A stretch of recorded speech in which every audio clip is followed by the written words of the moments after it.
What seemed like a harmless berry suddenly bites your belly, or a plant, it's an omnivore. Top it off with some brain-draining visual and you've got yourself a dirt full of nuisance. Depth's worm hides among lesser glowberries you find in the wilds biome that is the entrance to the ruins of the underworld. So to tell which is which, first check if the berry seems extra moist. A worm is always wet, especially the tip. If rain happens to soak everything, follow the light. If you can warm it, it's a plant, but a worm if you can't.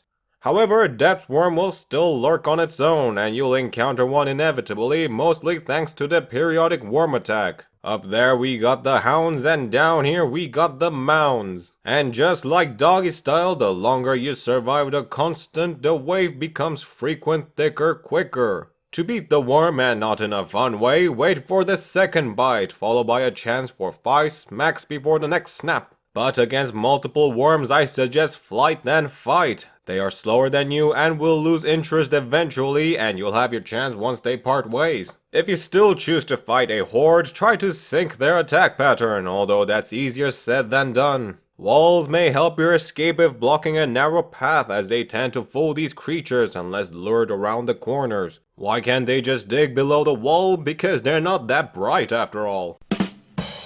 Speaking of bright, glowberry is the loot worth the risk. This special fruit dropped along with not so special grubs can be consumed for those who seek attention. Not just by you, but a handful of other mobs. Then there's a hat with night vision, using the berry both as a recipe and fuel. Or why not eat it, but with the chef's touch? A well-cooked dish goes down the system much better than something raw. Except for crafting mogul, lesser glowberries are substitutes for big juicy ones, just not as effective. Indeed, a resource for those who'll settle for the lesser.